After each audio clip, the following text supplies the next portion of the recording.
Oh, right. Oh, hello. So turn the car on.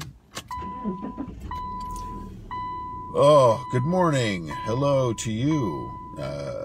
Joe Garden apparently peeked in. I don't know if that is still the case. I got to do this now because the sun is so bright. The sun is so bright in the morning. How are you? Good morning to you. I'm having a little bit of a coffee. I just had to go get it because I was passing out in the car. And it kind of felt like maybe a carbon monoxide death passing out style thing. But I did not die. Not yet. Oh, got some coffee right across the street at Joe's. It's very expensive for coffee. You'd think I would learn to wake up and make coffee and save the money.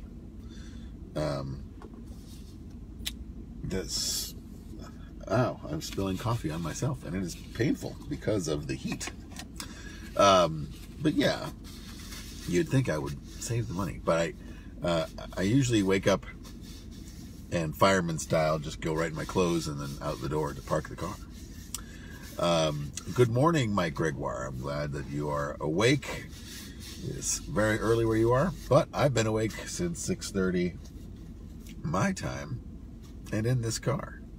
So I don't know which is better. Sure, you might be saying being awake and not being in a car outside for no reason. Well, there's a reason, but that might be better. But, you ain't walk a mile in my shoe, as my favorite dumb saying to say. Yeah, so I'm here in the car. The lids at this coffee place, I do believe, have a dribble quality to them. Last week we had Gwen in the car. No guests in the car today, but this coffee from the same place, and it spilled all over her. And just now I took a sip, and somehow coffee came out the back of the lid onto my hand, and it was hot, as coffee should be. So I appreciated that part, but at the same time, I did not want it to be on me. I wanted it to be in my mouth, and that's not what she said. I wish she had said that, but it's not what she said. Let's just be fair. So good morning to you. It is cold again, so I can't be having no guests in the car when it's super cold. Why would they come in? I don't know. I've been getting more suggestions that I should actually just go out and canvass people on the block to see if they want to come sit in my car. I don't think that I want to be doing that. Oh, Mark Spurtle, Learboy, checking in. He's going to be in New York City later today, and that happens sometimes because he is a pilot man, flying his pilot planes, his sky buses, for all of the ingrates in the sky like me, who complain when there's no USB on the plane to power my phone, because I'm going to be on a plane for 5 to 6 hours in these modern days. I demand a USB. And then I go in the back, and then the stewardess has her phone plugged in to precious outlet. Sister.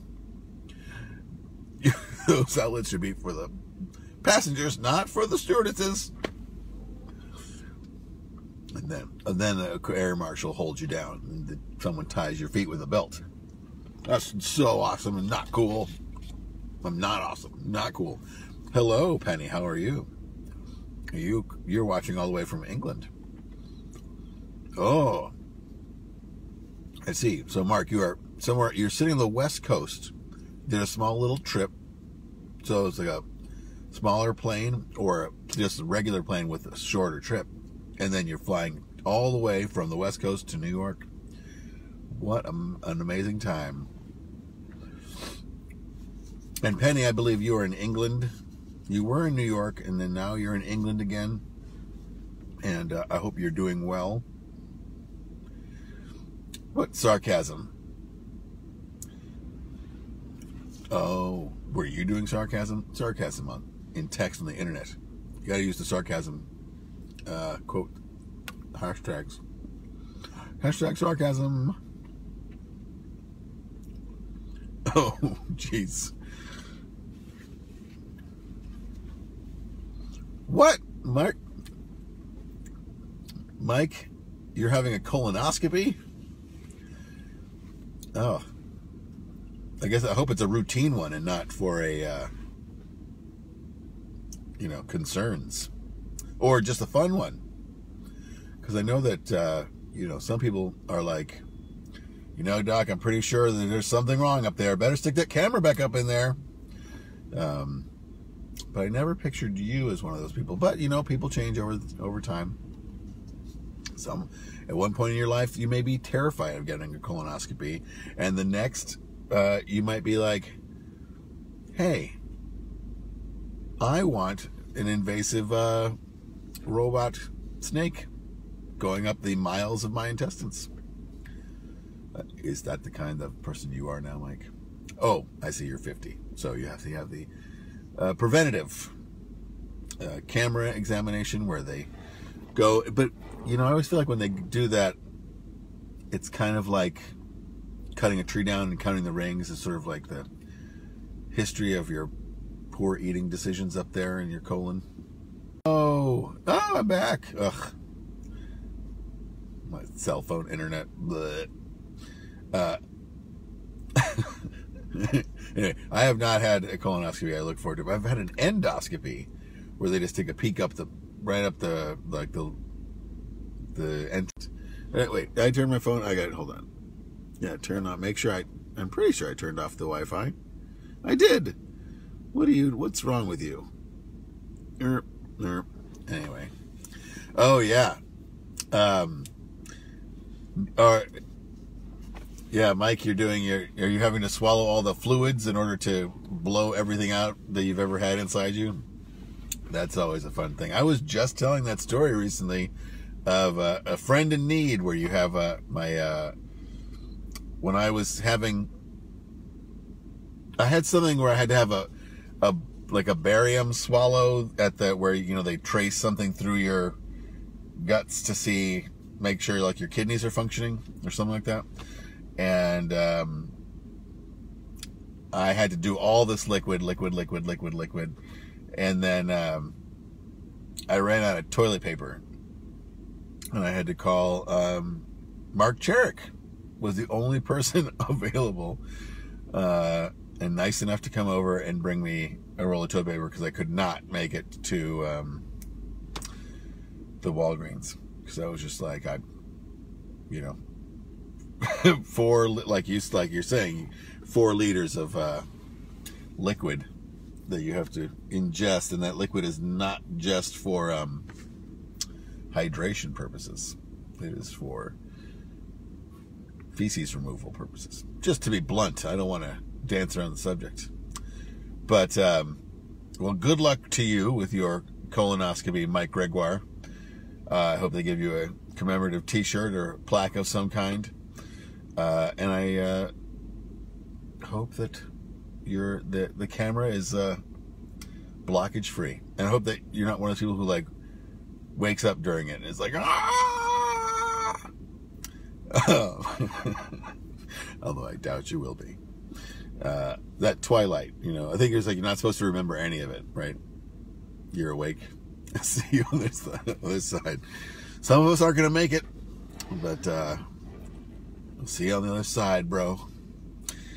Yeah, totally don't relish that impending doctor's request. Although I thought the doctor would have maybe thought to have it done earlier, since there is colon cancer in my family. But, what are you going to say? Cookies asked for anal nitrates only. That, he's like, I don't want to miss a minute of it. I just want to be really amped up and relaxed. Oh, Amy Nitrates is that your cross-dressing name? But I knew what you meant. And I would think that Cookies would just have them on him and just be like, I don't need the anesthesiologist. I brought my own amyl nitrates, just so I can bear down and get into it. I think that might terrify the doctors instead of giving this guy is just, white knuckling the table, and he keeps asking us to crack this bottle open up under his nose. Oh, that's a funny idea. But anyway. Well, I'm sorry that you're going through that, but it's for your own good. That, like when your parents told you that kind of thing. This is for your own good. 6 feet of robotic coil up the keister. Anyway, that is always a fun topic. A fun topic. Yeah, luckily I haven't had to do that in a long time. That makes me want to eat more fiber. Thank you. People should constantly be talking about colonoscopies to encourage others to eat fiber. Yeah, at one point I was eating a lot of fiber. But, yeah, I have really I stopped taking the Metamucil and things like that. Old people problems. OPP. I'm done with OPP. You know the rest. Including me. Yeah, I should have... I need one of those, last week I just threw my jacket on the window, but that's because I had a guest. I was being more thoughtful. Now this whole part of me is like a complete white nightmare. Or blown out nightmare. Our sun egg is shooting light down on us, and it's causing us all kinds of video problems. I don't remember it being this bright, but also I wasn't doing it this early in the year last year. Live and learn. When all that sponsorship money finally comes through, I'll probably, just put up a full white. I think that was that Ace that just skateboarded by? Maybe. I hope it wasn't. He should have been gone a long time ago. But, oh,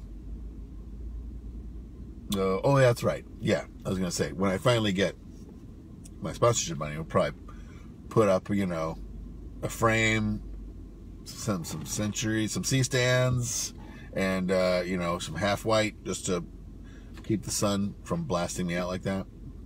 But until then, this and this. Shadows. Yeah, that's one of the things I miss about when I used to work in the film industry, was picking up all the scraps of the gels for the lights, and then when I had parties, gelling all the lights in my house, at my mom's house, and making pools of light. I have some pictures of that from back in the day that I think are pretty cool looking. And, I spent way too much time doing that shit. Especially because my mom had those insane floodlights. They're like, on her terrace, she has these lights, and they're all really bright. Not, like, terrible, but when you're trying to gel them, you had to, like, layer it over and over and over and over and over again to change it so it just wouldn't be white. And it was so bright that, like, they would actually bleach out the gels by the end of the night, so they'd be all, like, just clear again. So I don't know what kind of bulbs those were, but they were way too strong. But yeah, so I'm enjoying my expensive coffee. It was really too expensive. New York prices, right? Again, every time I drink this coffee now, I think about Chris Robles scolding me for paying for coffee, because he is a frugal man, apparently. I don't know.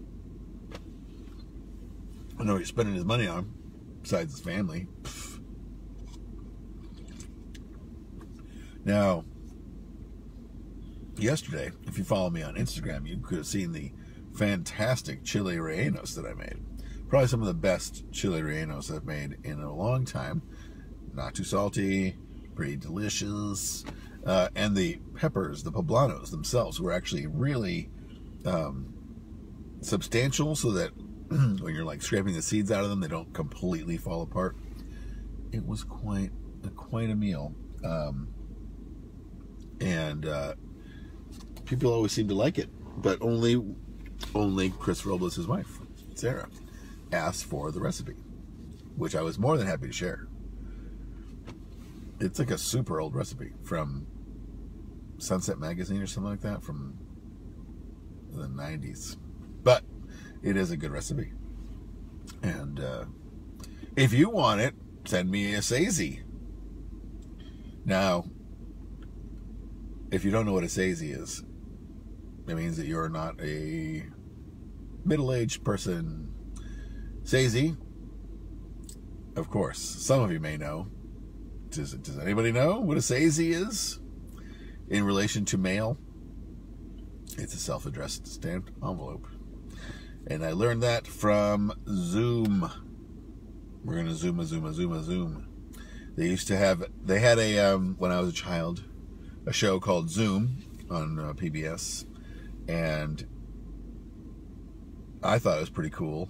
And they had, I remember one time they made a pretzel in the shape of a peace sign. And I thought that was like the coolest shit ever. And they had said if you sent a Sazy in, they would send you the recipe and instructions on how to make a peace sign pretzel. This was when I was a child. I think I could figure out how to make a peace sign pretzel now, although I will not be able to prove it because I have no desire to. However, I could definitely make a peace sign pretzel if I wanted to. Is this thing plugged in? I have no idea. All my technology is failing me today. It is. But I never got my recipe for the peace sign pretzel. I got over it eventually. But oh my God, can you I feel like I'm on Solarium, the fire prison planet from Chronicles of Rick. It's so bright over here. Is that what it is? Solarium or Infernium or some other sort of fire-based planet name? But yeah, so now I feel like I want to make a pretzel. What is this? Oh, there's a unfortunate person next to me. Ooh, go away. Shuffle away, weirdo. But the thing with me is if I decide I'm going to make a pretzel, I don't know, over-research it, and then I'm going to make some sort of like, everything bagel pretzel, or, some other ridiculous concoction. Truffle oil and garlic pretzel. I know, I'm getting your mouth all, worked up for this pretzel. I don't want to underdeliver. But, yeah, I think maybe now I will make a peace pretzel. And I'll show those people. It'll only be 46 or 44 years too late for Zoom to come through for me. I'm sure all those actors are dead now. Back in the days when cast and crew used to take a suicide pact. If our show is not successful, we will all commit suicide together. Is that what happened with Jim Jones? No one wanted to buy his pilots, so he made everyone in the compound take the Kool-Aid. Oh, I've got coffee all over myself. I'm a mess. There goes another weirdo. Less weird. That guy's just a business weirdo that just walked by. The other person I said who was unfortunate did seem like sort of a shambling, mess of a person. No judgments. Oh, I meant to turn that off. What song's on my CD here? Ooh, Jose Gonzalez. I don't know if I mentioned this before, but I think I sang ABC's How to Be a Millionaire, just like the melody. Not the pounds, dollars, whatever. I think I sang the chorus on another recording, and it got flagged for copyright infringement. Not infringement, but a copyright claim by the company that owns the song by ABC. Tell me how to be. I was just annoyed by that, because if you're just gonna sing the melody and get flagged, that's just dumb. Oh, that's the other thing is I've had this song in my head for a week now, and I posted on Facebook, and no one commented or anything like that. So people may not be aware, or like it's one of those weird fringe songs from my childhood that I remember. But the song "Feet Don't Fail Me Now" by Utopia, and it's like the reason I remember it is because it featured like super early, like not professional level graphics, but like at the time it was very innovative, and I think it was made with like the Amiga video toaster. It was like a real big, like, someone can make green screen at home and do all this graphics and stuff at home. But the song itself is insanely catchy. Insanely catchy. Do yourself a favor and listen to it and become like me and stop not being able to hear it. It's but it's a song I don't think about very often, and now I just can't get it out of my head. Feet don't fail me now. It's Todd Rundgren, in case you're like on the fence. I don't know if that makes people want it more or less. But I saw Todd Rundgren now in a thing, because I guess they're touring this year, like just sort of, serendipity, synchronicity kind of deal, where I was like, what about that Feet Don't Fail Me Now video? And then there, like right next to it was a video saying that they were announcing a tour this year. So, but I mean, Todd Rundgren looks terrible. He's an old person now. But there's another band that I was trying to think of from that era that made like funny music videos, but they were sort of like, they had a song called Let's Cook. I thought it was Utopia, but it might be something else, some other weird obscure band that I liked in like 5th or 6th grade. Very silly, silly things and stuff.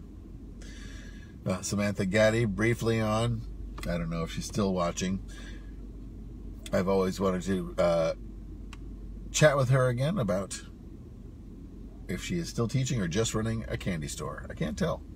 It seems like just running a candy store. Not that that's a bad thing, but we never hooked up in the city when you were here. So what can you do? But perhaps another time for chatting on the Facebook. I've been having weird connection issues today, but I don't know why. Just cellular crap, I guess. Anyway, my time here is almost over. I'm glad that some of you could join me here in the morning, here in my overly bright car, where I can barely see out the front windshield. It's been a delight, as always, to come and sit with you here. And I'm glad that around the country and around the world, people can sit at their computers and see a little thing saying that I'm streaming, and that they bother to click over and watch me languish in my car. And oh, here comes a person from my building. Isn't that nice? The sense of community. It's like my own personal weird show. Whoa, that guy was weird. He was staring at me funky. Well, it's 7:55. That is the limit of my forced sitting. I will say I'm annoyed. The person in front of me from Quebec apparently never sat in their car. So they took a chance and they did not pay the price. That makes me want to give them a ticket. But, oh, there goes my wife walking behind the street. There she goes. Bye, Jody. Oh, well. What are you going to do? All right. See you guys later at 5 o'clock, to be precise. Bye.